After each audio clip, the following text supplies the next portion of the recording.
I'm going to have you start by just introducing yourself to the camera, who you are, what you do, stuff like that. Yep, Look at that one. Yep, that one. When do I look at you? When do I look at that? Look at that when you're introducing yourself. So only when you introduce yourself, and the last question that I ask is it's intended for you to look at the camera. Okay. But the rest of the time we're just having a conversation. So Perfect. All right. My name is Eric Purcell, and what do you want me to tell people about myself? What do you do? Okay. Start with that. So my name is Eric Purcell, and I am one of 4 owners of Myrtle and Cypress Coffee House. I also have a small business coaching consulting business called the Watershed Collective, and I've been living in Omaha for 13 years now.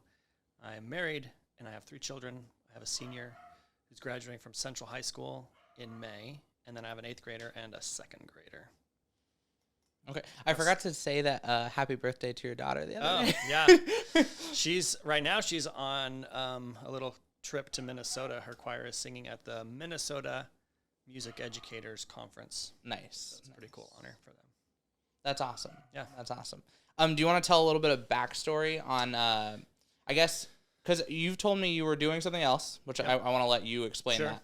And then you've kind of transitioned into where you are now. Do you want to explain that a little bit? Sure. I can give a brief history. So I graduated in 2003 from Midland, now in Midland University in Fremont, which is where Lisa and I met. And I ended up, I was planning to go travel the world after that. Lisa and I were planning to get married and then go be adventurous for a few years.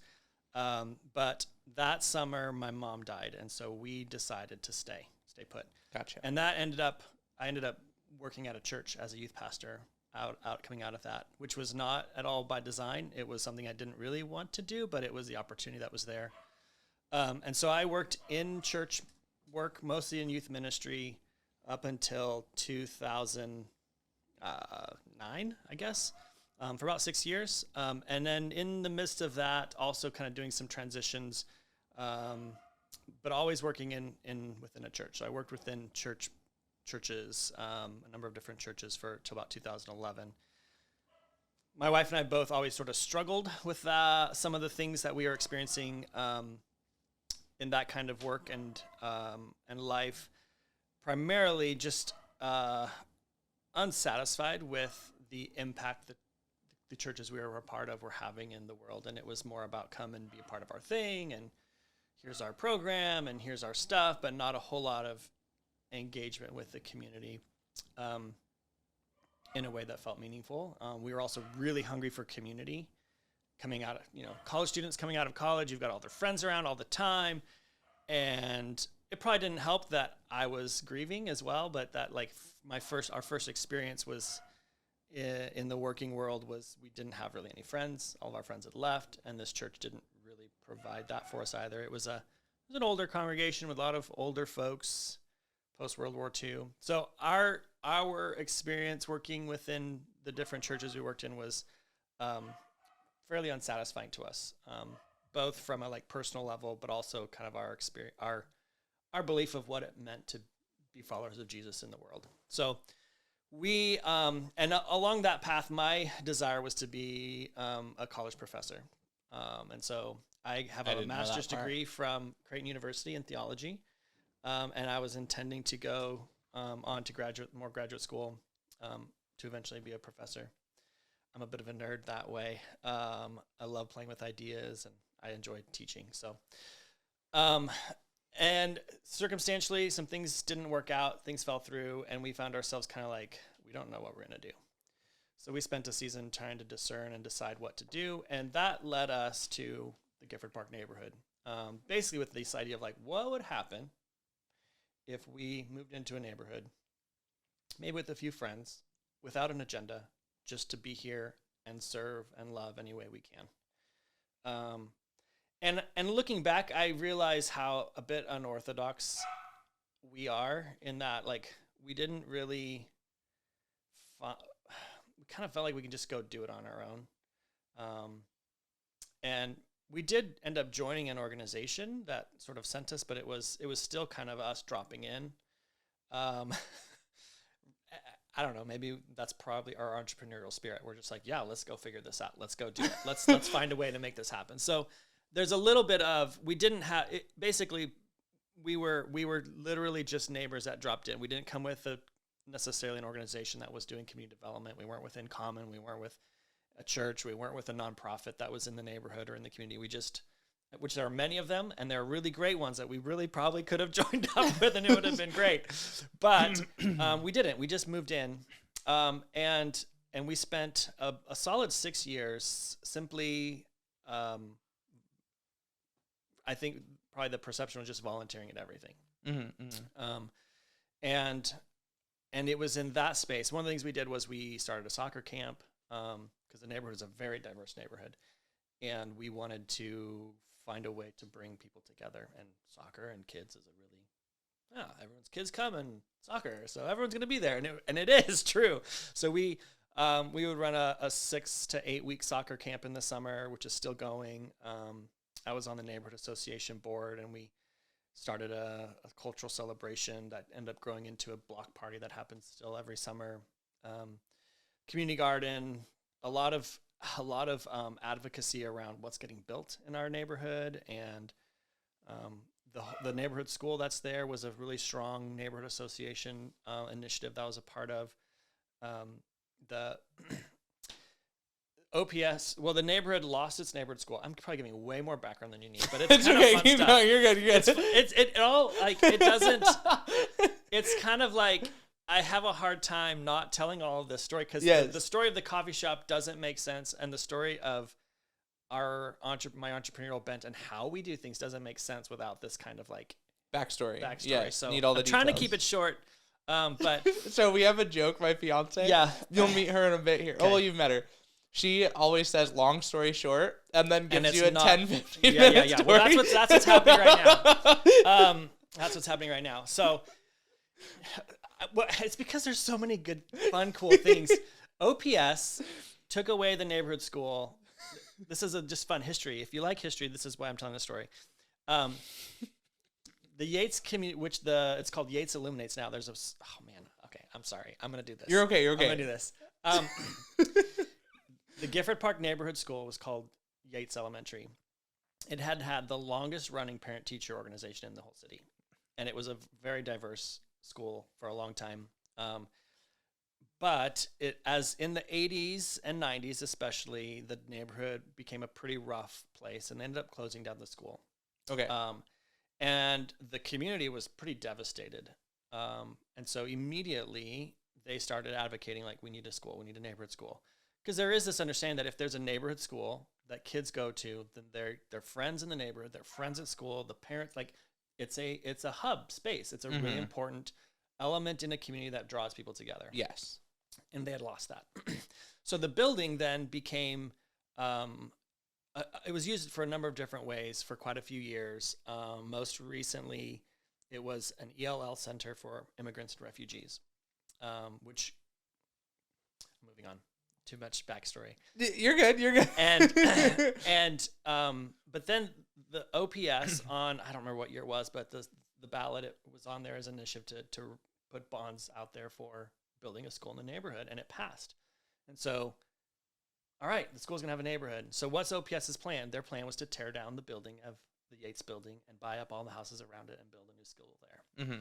Well, this neighborhood also really loves old buildings and preservation, and really hates Omaha's tendency to tear down its old historic buildings. Yes, we have a problem with that. So a massive community, not just the neighborhood, but really East Omaha, really advocating to keep this building. And the only way to keep the building is to find a new spot for the school. Well, Creighton University owns a bunch of land in our neighborhood because at one point their plan was to move west. And then when the city started building all the stuff down by the river, they switched plans and they went that direction. Okay. So all of that new construction that's happened towards North Downtown was actually gonna come our direction. Gotcha. Into Gifford Park. Instead, they tore out about 2 city blocks worth of homes and then put parking lots on them, and it sat like that for 15, 20 years. So for one little house, it was basically up. there was one house in the middle of this parking lot where this old guy lived, and he sold it, but he said, you can't tear my house out until after I die.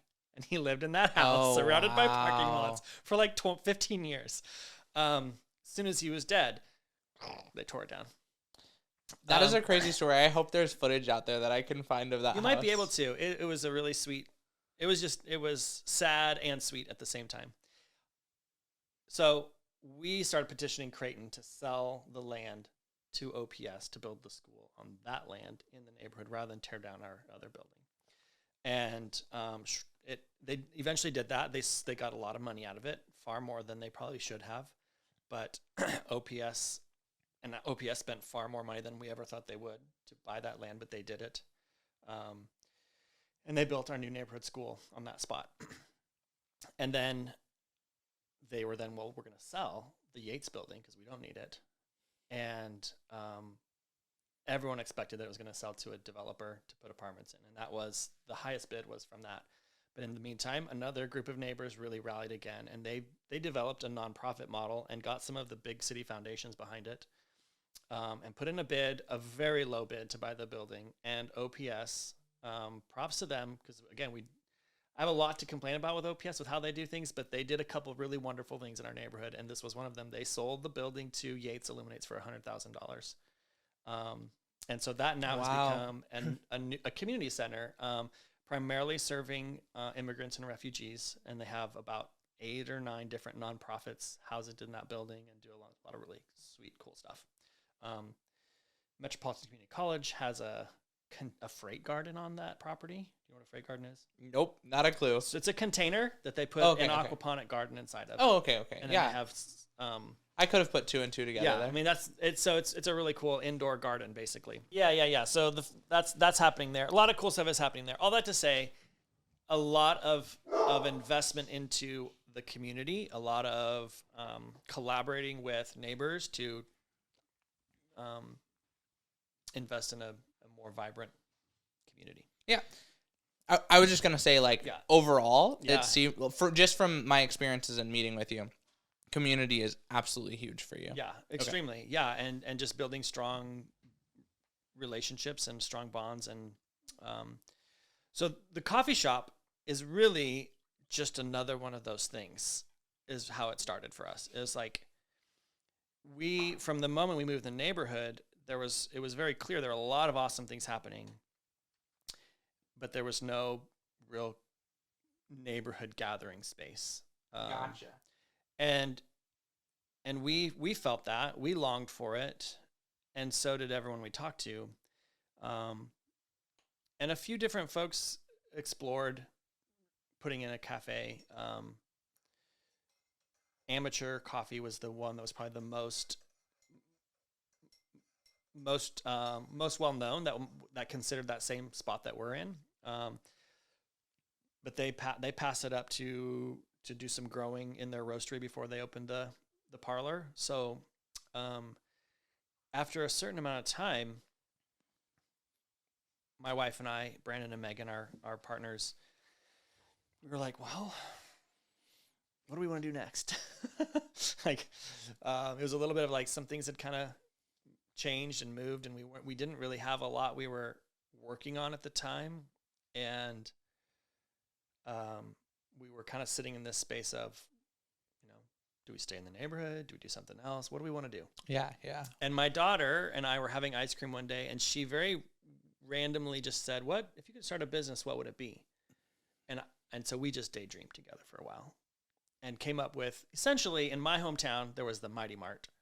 And the Mighty Mart was the gas station and the movie rental spot and the cafe. And so everything. It was everything. Okay. And so in my mind, I was like, a little place where people could, get some coffee, but they're also doing this, and they're also ice cream, and they're also, and it was just kind of like, basically Gifford Park is a small town. So like this a little imagination of a small town coffee shop. I told my wife what we talked about, not like, hey, here's a fun idea, let's think about this. But she was like, oh, actually, that's a really good idea. And I was like, no, we were just talking. We were just like daydreaming. This isn't anything. No, I think we should talk to Brandon and Megan about it. So we shared the thoughts with them, and they said, yeah, let's do it. And That's funny. that was the spark that got us thinking about it. Now, what eventually became Myrtle and Cypress is very different than what she and I had originally dreamed about that day. Not a Mighty Mart. Not a Mighty Mart. But serving the same purpose as the Mighty Mart. Okay.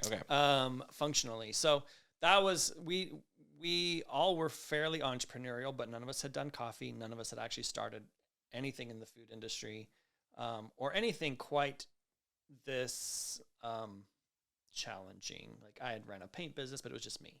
I had my wife had run a kinder music business for a while, and it was just her. Like, it's a lot. So you had a little bit of experience, yeah. But not it was a lot of like me providing a service, Lisa providing a service, Megan's a photography, photographer providing a service. Gotcha. Not something like this where you like need to build systems and you need to know how supply chains work and keep track of inventory and hire a bunch of people.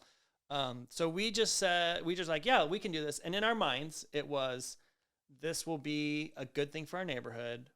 We'll kind of do it in our free time, supplement our income a little bit. In our free time. I love that statement. And I know, like, at the time, I was aware of things always take more than you expect. Yes. I'm like, yeah, I get it. I know. I've experienced that too. I know.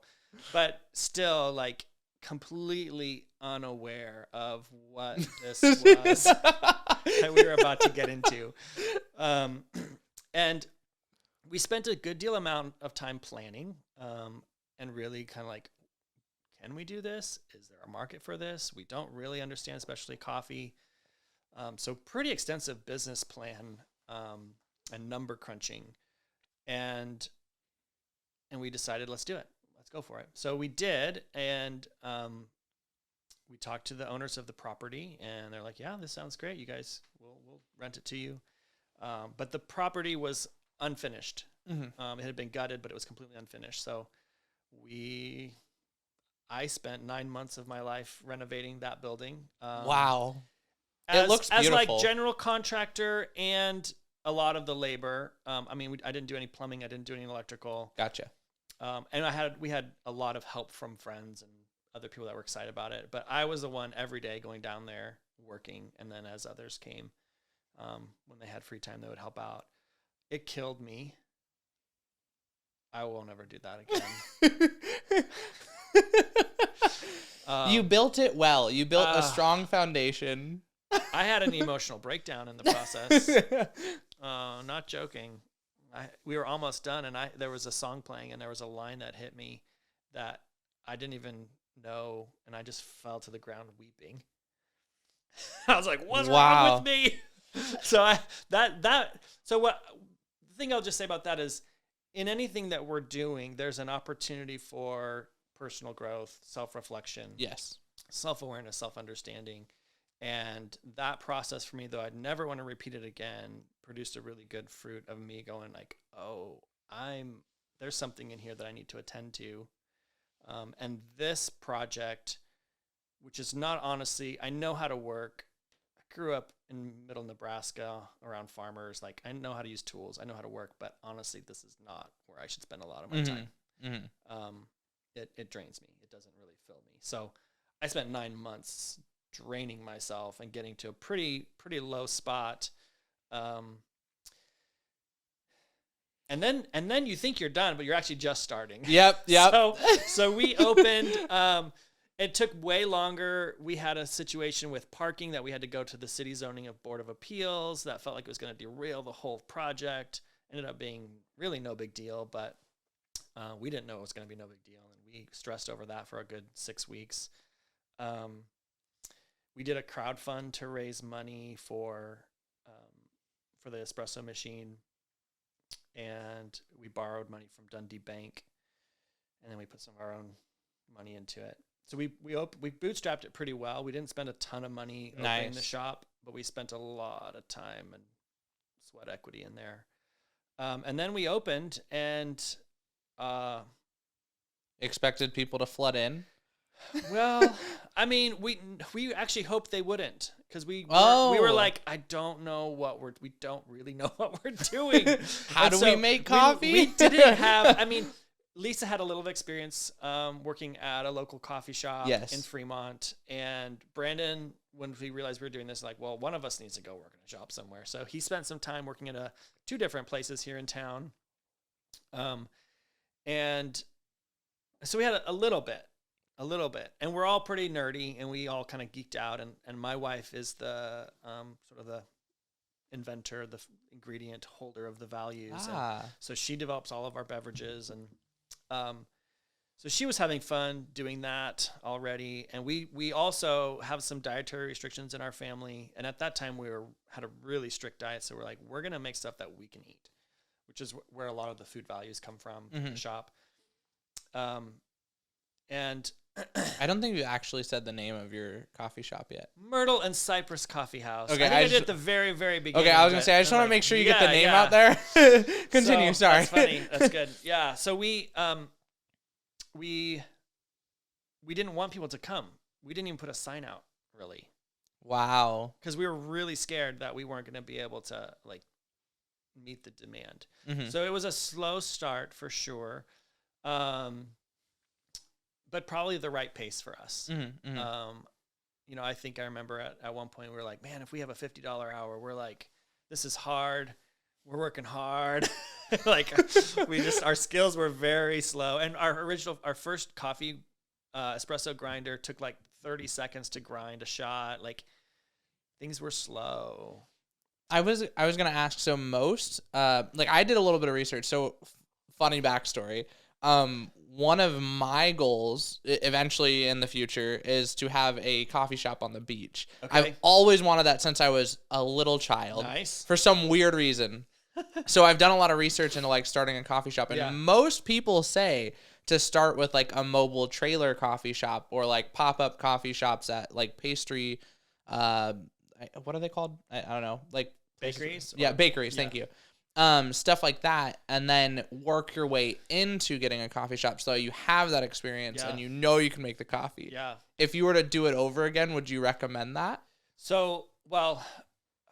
or do you think the way you did it? I mean, the way we did it was we did it for our community. So we were creating a space, and we wanted to do really good work. Valid. But we also weren't extremely confident because we knew we didn't have a ton of experience. I would recommend people go work in the industry before they open something. Currently, I've seen a lot of the. I guess it depends. I don't think I can say those names, so I'm gonna have to bleep that. They use more of like the automatic espresso machines where you like press a button and it just kind of does it. I don't think that's enough experience.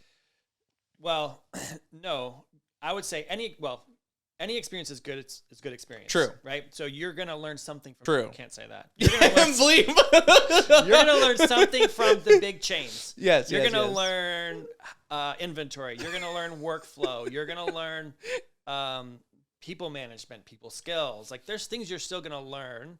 And so we like when people put on their resume that they've worked at one of the bigger chains locally, we don't immediately write them off, but we know that we're gonna have to teach them things that they don't know from working in that location very much about the coffee side of things. Gotcha. And so there's, I think I don't know if I have a recommended pathway for people to get into coffee. I think there's lots of pathways you could go to get there. Don't be afraid to learn. Don't be afraid to work somewhere, even if it's not like your that's a really good tip. Pinnacle place to be. Just start getting experience, but the main thing would be stay open to keep learning. So if we're hiring someone from a big local chain or a national chain, and they're like, I know how to do all this, I'm good. We're probably not going to hire them. Exactly. If they come and say, hey, this is where I've worked, this is my experience, I know you guys do things differently there, I'm really excited to learn how to do that. That's a different conversation. So yeah, so the customers didn't come flooding in. We were okay with that. You wanted that. We were okay with that. Paying the bills, I didn't feel quite as okay with that. But it was just the four of us, and we just did it. And the thing we learned is like we're gonna be here a lot more than we thought. We're just gonna be down here all the time. And I think that was the hardest sort of jerk in our expectations. Is like this is. When they say it's going to take more than you think, it's not just like, it's going to take a little more than you think. It's like, no, this is going to take your life. So that, and for us, because of the way we thought of it, the business model wasn't that this needs to be like generating lots of profit. It was like all of our processes and systems were set up to be actually pretty slow and methodical. Gotcha. And very much about the human connection. And which it's still a deep value. It is it's our deepest value, honestly. Core value, yeah. But we've had to figure out how do we do that and be efficient and because you got to pay bills. Like, we can't just be down here a little bit doing our other stuff and This is something that's going to require more of us. So that's been probably the hardest thing for us to learn. I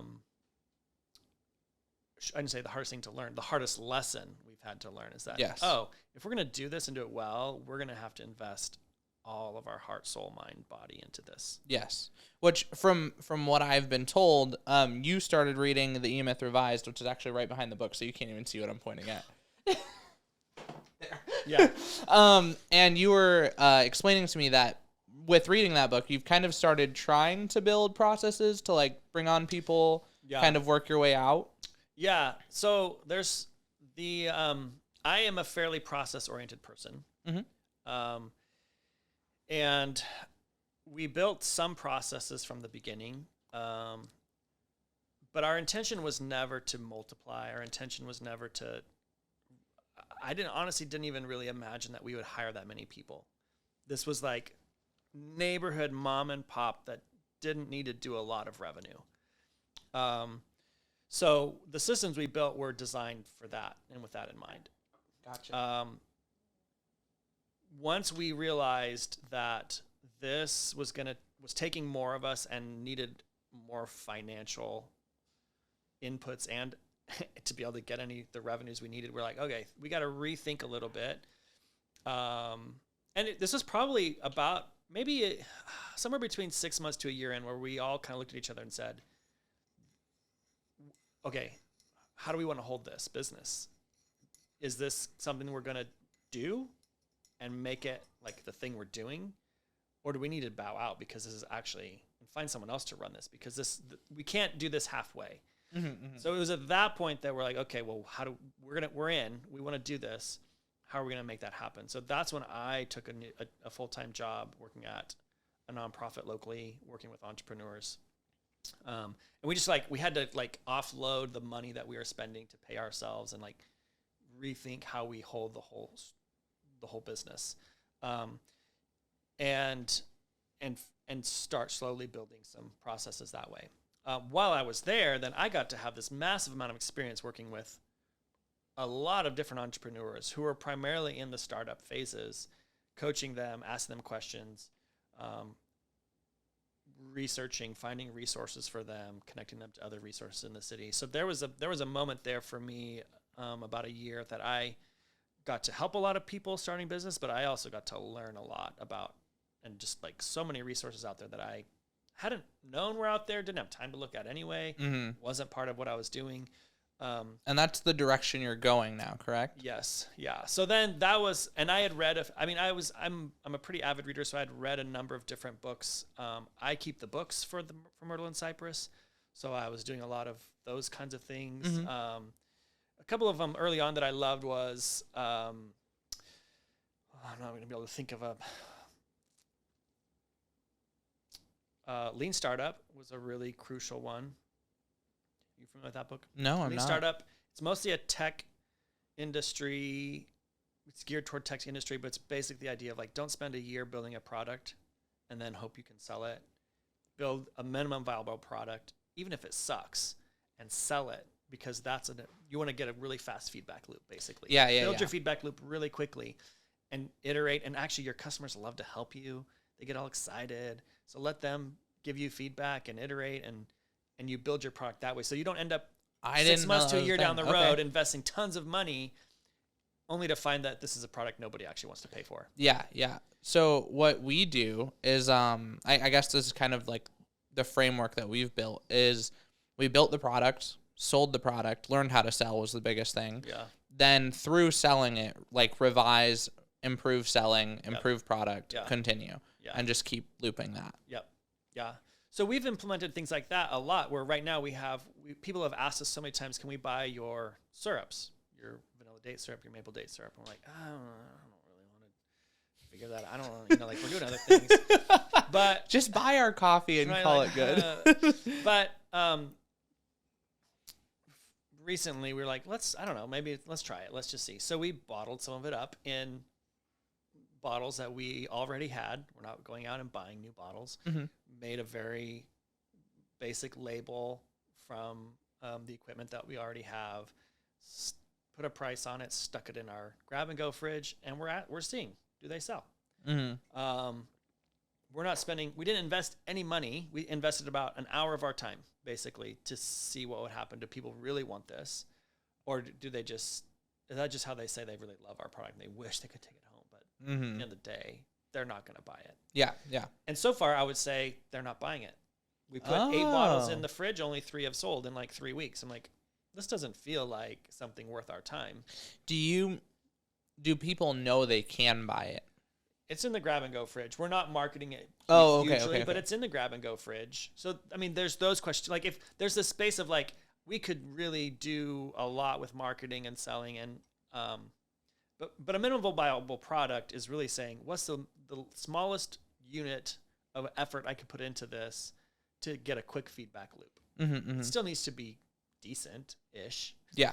But from the final product that you end up creating 5 years down the road, it's probably really, really, really bad. Oh, yeah. Yeah. Right? So it's that kind of idea.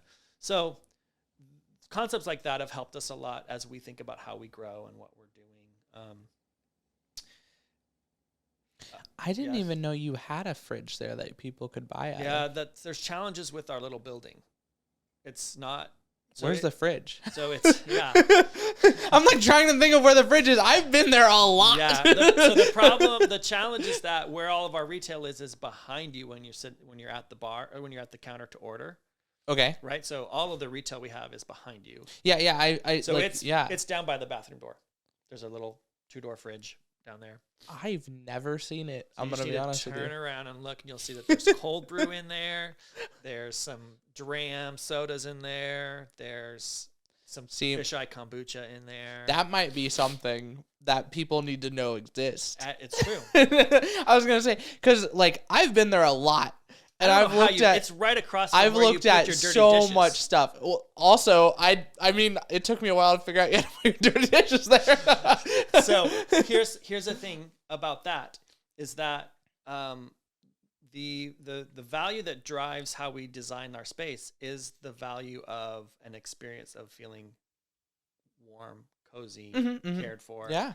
So your space challenge is retail sales. It's not like in your face. Yeah. Yeah. And Megan, who does all of our does all of our design, she one, you have to work within the constraints of this old building that we're in. Yes. But 2, for her, it's her first lens is, how does this look? How does this feel? How are people going to experience this? And the thing she always brings to us is like, if they feel good and if it's a place they want to keep coming to, they'll spend money. Yeah. Yeah. But it does make a challenge for things like, well, sometimes where do we need to place the product so that people know it's there? That's even something that we've had to learn a lot about. It's like, don't put the things that are on clearance right in front of everybody. Put those, make them hunt for the clearance things. Put the things you really want to move right in front. Like little things like that you don't think you need to know. You don't know them when you start. As you kind of grow, those are little tidbits that you pick up along the way. Have you added them to the like pricing sheet up there? Like, you know how you have your like scrolls? Yeah. Have you added like the items that you sell like behind you, the coffee, the books, the... No, nope, we haven't.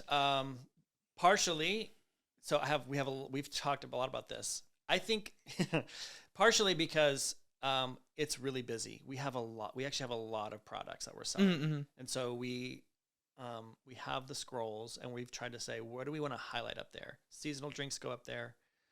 And for a long time, nobody knew what our product values were, the clean, local, connected. So for us, our product values are that they're going to be clean. They're going to be organic if possible, unrefined, We don't use any refined sweeteners, so we only use maple syrup, date syrup, honey, and then a dehydrated cane juice, or cane sugar. That's it's not been bleached and all that kind of stuff. It's called Sucanat if you're interested in getting some. And then a lot of our products come from local providers who are within a 50 to 100 mile radius of us. And so those were things that we were finding that was a message that people needed to know that we had no real way to tell them. And so that went up there. So that's part of messaging and branding is what's most important to say and when and where. Yeah. So we have this challenge of having a lot of really great products that it's hard to keep all of them in front of people. Yeah. So the retail fridge, the grab and go fridge, at the end of the day is an add-on. We sell quite a bit out of it.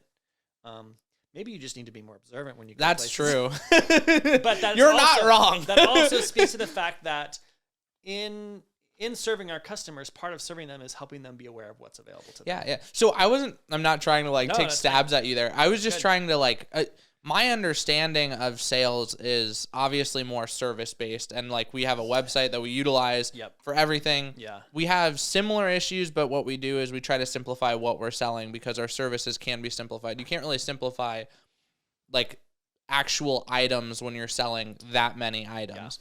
Yeah. So I was just trying to get an idea of what you've thought through, what you've tried. Yeah. That is very interesting for me to hear. I'm not going to lie. Just what you've told me so far is crazy interesting. Yeah. For a while, I don't know if you remember if you were coming in when we had all of the retail in that first front little area when you come in. No. So I think I just started going to your shop within the last 4 or 5 months. Okay. That's a fairly recent change, but it's been longer than that. Okay. Because the bar top used to be around that concrete wall behind the bar, and it was great. It worked great, but when we wrestled for a long time about moving the bar top over to the right when you walk through the door, it's to the right. When we finally did it, it just felt right. Yeah. It feels right. And so before we did have the retail fridge over there, which was more prominent. You'd come in, you'd see it. I don't know that we were actually selling any more out of it from there than we are from where it's at now. Gotcha. So, but it is a challenge. In retail, one of our generally, I would assume is a challenge, but for us, for sure, is managing the amount of products that we have, what's the right number, and what's the best product placement that people can see them and grab them and purchase them. And for a small little business that doesn't have a ton of customers, finding the right amount of choice, but not overwhelming with too much choice. Yeah. It's a really tough balance. But we have, we're doing a little bit of a product cleaning up process right now where we've printed out a spreadsheet of all of the things we have in our point of sale. It's 12 pages.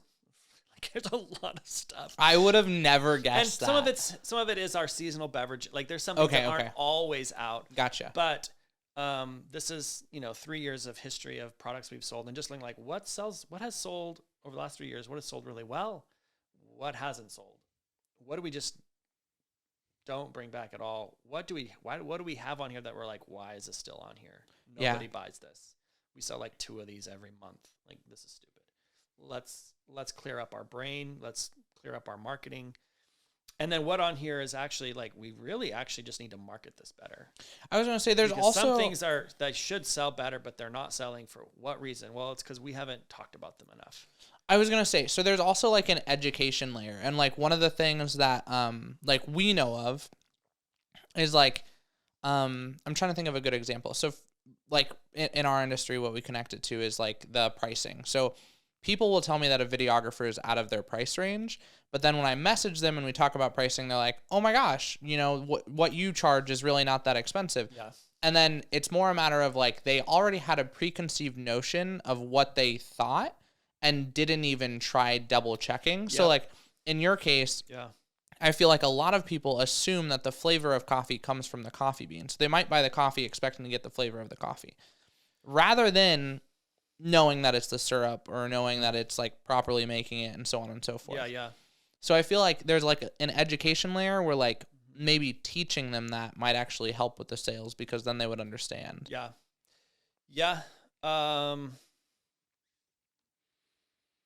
Sorry. No, it's good. I think you're not wrong. I'm thinking about how we have gone about doing that.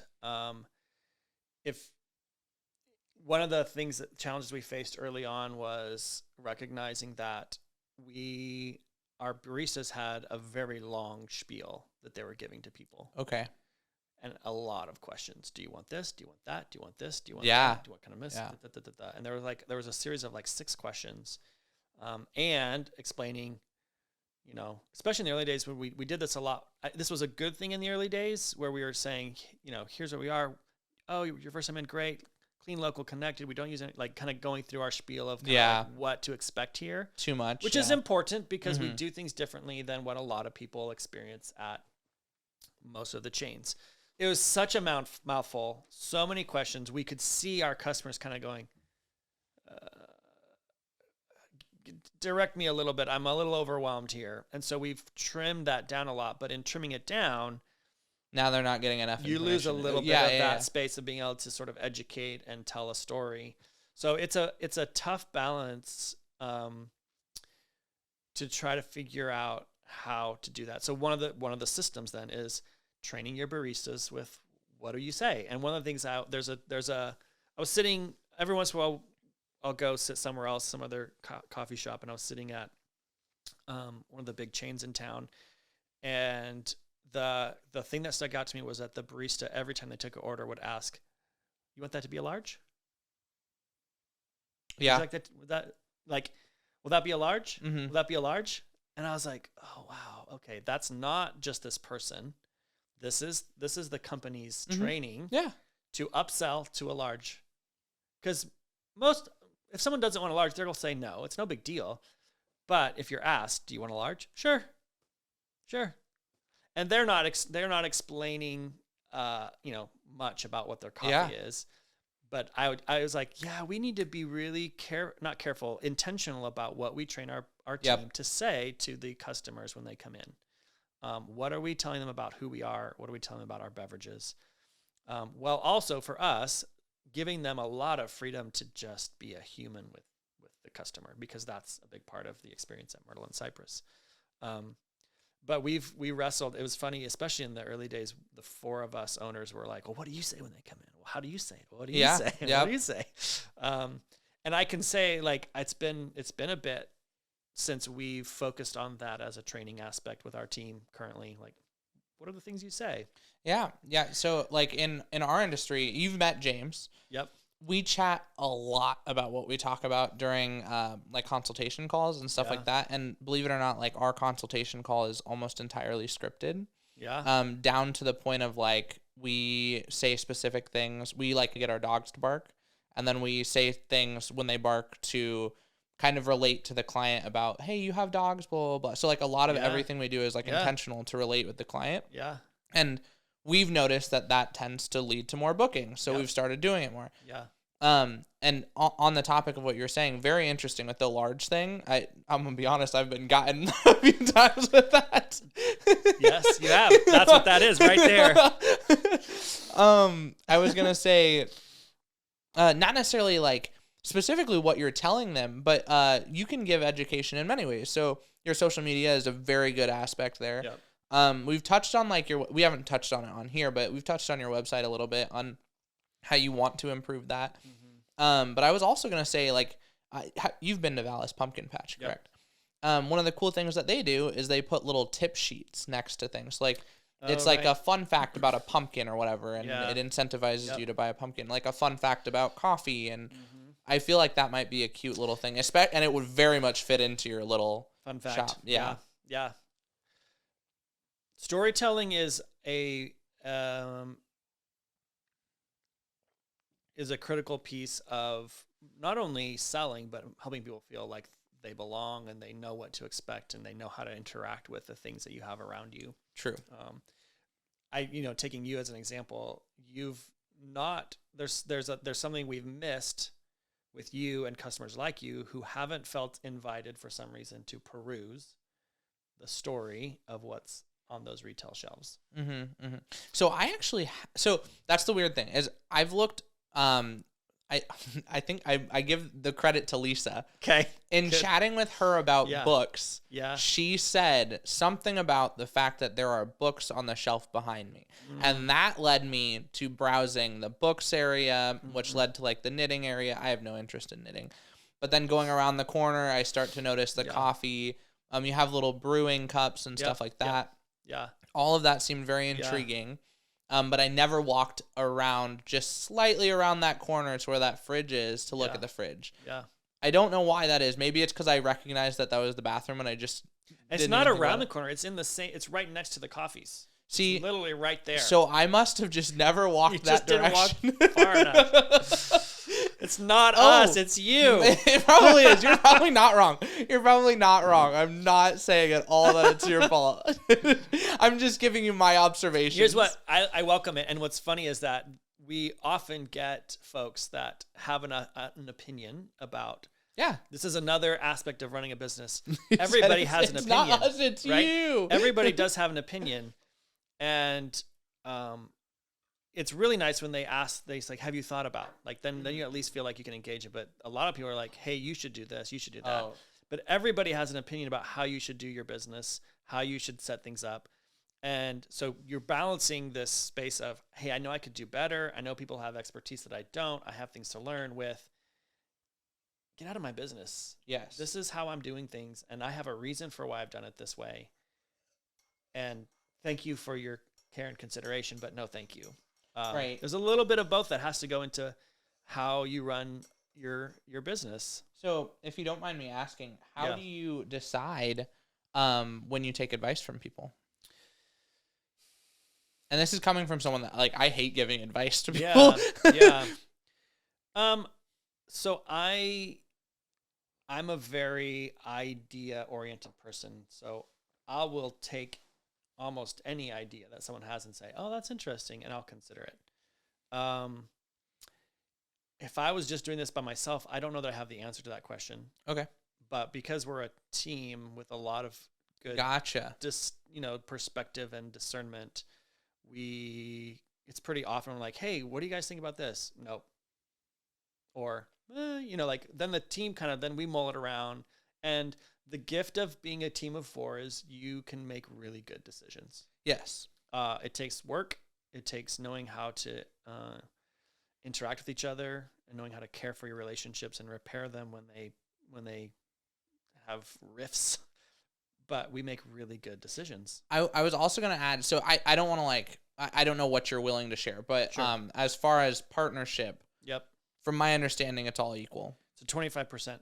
Okay. I didn't know if you were willing to share that. Yeah. The lawyer told us that was a very bad idea. I was going to say, that's one of the points that I wanted to bring up. I am such a stickler for never being even partners because it's so hard to make decisions. Yeah. And you guys have made it work so well. I am genuinely impressed. Yeah. But I wanted to kind of bring that up and ask you about that. So I will tell you that on one hand, I wouldn't do it any other way. And I would encourage people to lean into the gift of what that means. And there's a significant level of skill required and self-awareness required to do it in a way that doesn't blow up the group. So our team is very, very deeply committed to each other's flourishing. We're very committed to working things out. We have a lot of skill around conflict transformation, and I use that language of conflict transformation because that's sort of the model that we embody of like every conflict is an opportunity for growth, for change, for understanding, for loving each other better. It doesn't have to be, it's not just about getting it over with. So we have this commitment to each other as humans to become better humans, to become more self-aware, to be more kind, to become more loving. And so in that, like if a group of people has that commitment to each other, the idea of being equal partners is a little bit less scary. You have to have a lot of grit and willingness to go into some dark places with each other and still be committed to each other. And there's still no guarantee that's going to work. Yeah. And that, that's kind of the thing. There's no guarantee that it's not going to fall apart. But there's some really, in my experience, there's just some really beautiful things that can happen in that relationship. And when you have that level of trust in each other, and it's not to say we don't have conflict by any means. We spent at our meeting yesterday, we spent a good hour talking through a new model that we've learned called Working Genius. Have you heard of that one?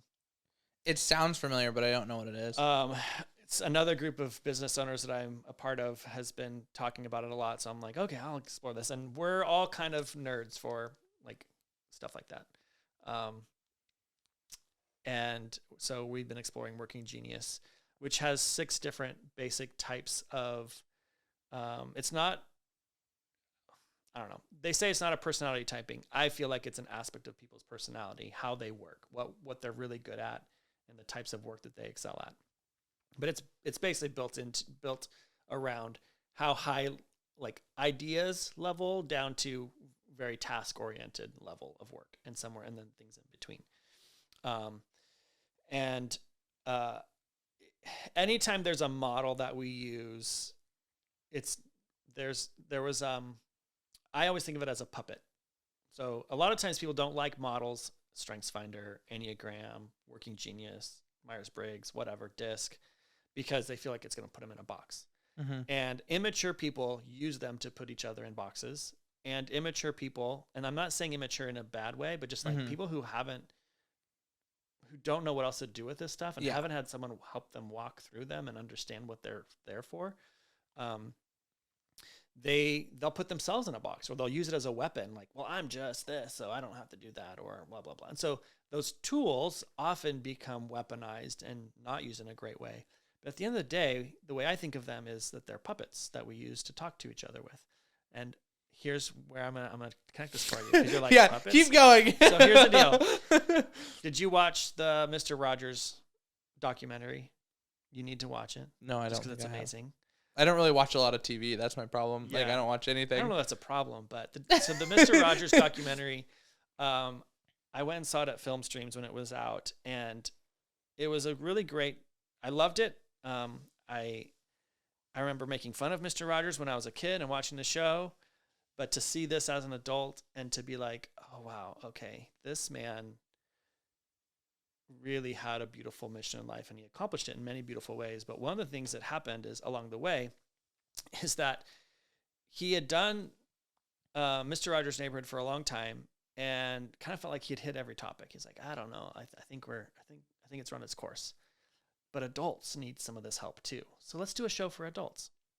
So they built a show for adults, and they built it fairly similarly to the kids show. So there's this scene of him interviewing, talking to this world-renowned pianist, and the guy's sitting at the piano, and Fred Rogers is sitting next to him, and he brings out his puppet, and he's talking to this guy through the puppet, and the guy's really trying hard to talk to the puppet, but it's really weird. Yeah, it's really awkward. And he's like, and you the whole scene, you're like, oh, this is not working. And Fred Rogers is trying really hard, but you can tell like nobody feels comfortable. Nobody's relating to this. And I don't remember if the point was made. Well, a previous point, someone had asked him, why do you use puppets? And he said, well, because it helps kids talk about their feelings. It helps them kind of get outside of their own selves and the embarrassment of their feelings, and they get to talk to this puppet about it. Mm-hmm. So then I put those two things together. I was like, oh, wow. For kids, a puppet helps them do that. It helps them think about their feelings, talk about their feelings, Gotcha. Experience their inner life, talk about their inner life, and not feel ashamed or embarrassed. But when you do that with an adult, they're like, this is weird. And it hit me like, oh, all of these different models that we use, they're just adult puppets. They're ways for us to explore our inner experience, the relationships we're in, with a language that helps us to understand it. And for as long as this puppet, say Working Genius, serves us to help us understand and work well together, it's a great tool. Mm-hmm. As soon as it runs its course, fine, whatever, put the puppet down. And there'll be a new one that comes along. Gotcha. And that's how I have come to really see a lot of these different tools as this is a puppet we're using right now to help us understand and talk about our lives together. So yesterday we spent about an hour talking about with the puppet of Working Genius and how on our team, only of the four of us, only one of us has the Working Genius of tenacity, which is like getting it finished. Okay. Finishing the task. Yeah. 3 of us have the Working Genius of wonder, which is, I wonder why things are like this. And it's the most up here elevated. It's the place where the impetus for a new idea comes from. So we're a very idea-oriented group. Gotcha. But not a very good group at finishing things, very tactical things. Gotcha. And in the midst of that, Megan is kind of right in the middle. She has what's called discernment and galvanizing. So discernment helps her know what's the thing to do. And galvanizing gets you like, let's go, let's do this. Yeah, everyone wants to follow the galvanizer.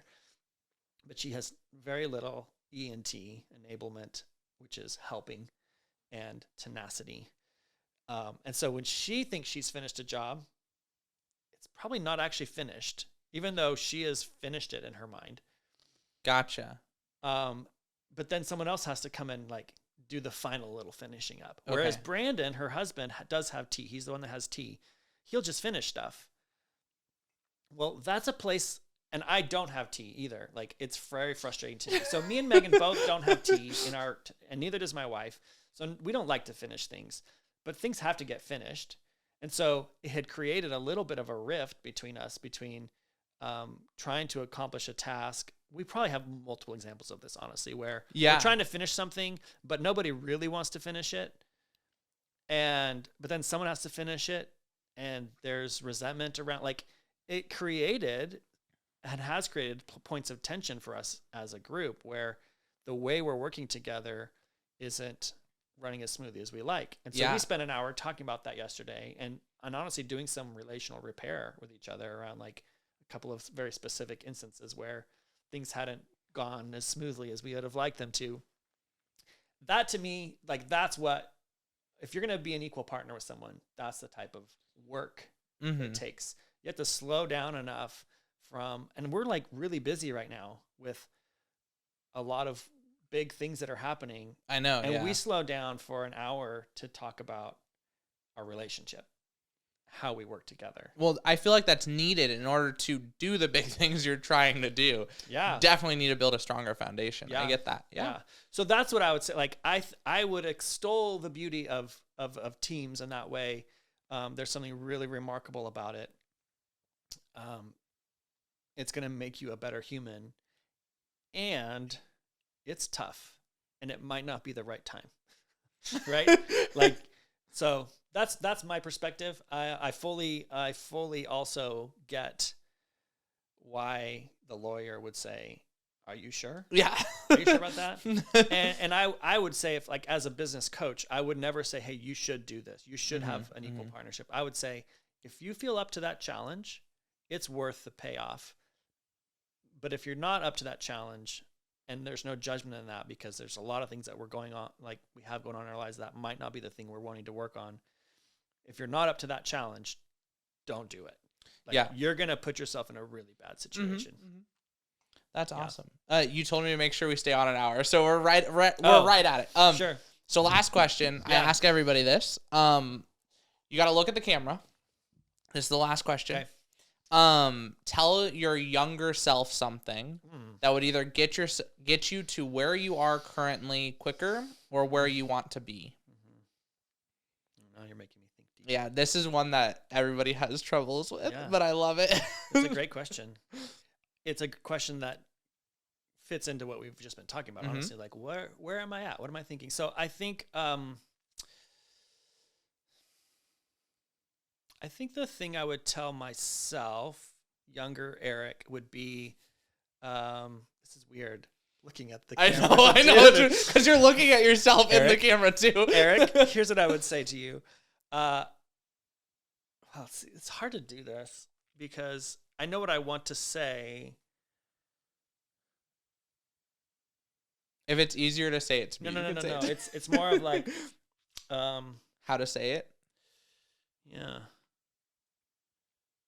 And I also, yeah.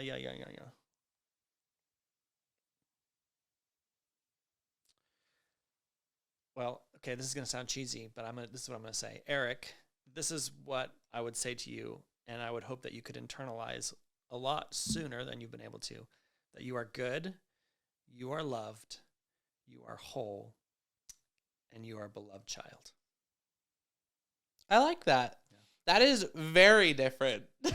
So, we've had a lot of answers. Yeah.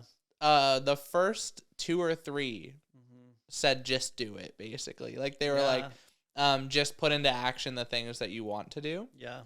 And the last one, his was more about relationships, about building the proper relationships. Yeah. That's the first one that's more about like self-care. Yeah. Do you want to elaborate just a little bit on it? Sure. I think most of us carry a lot of shame about who we are or who we're not. We carry a lot of shame that comes from the ways we grew up with our parents and grandparents and how they raised us and what they taught us and what was valuable to them. Most parents aren't great at looking at our children and saying, you are wonderful and perfect just as you are, and I want to instill some values in you, but who are you? And the work of like drawing out who they are. And I don't blame parents for this, but it's really easy for parents. I know we've done this to our children where we make them feel ashamed of who they are because they don't fit some model. They don't fit something that we care about. My 3 children are all very different. My daughter is a musician and a very good musician and a pretty high achiever.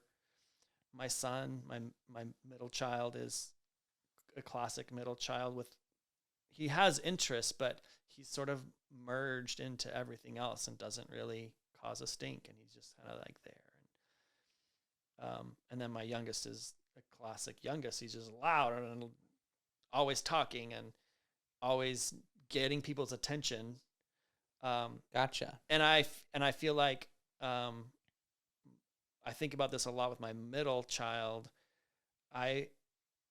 Because he doesn't express very easily, it's hard to know what he wants, what he cares about. It's hard to support him. And the thing that's so hard for me as a parent is that he loves to fish and I hate to fish.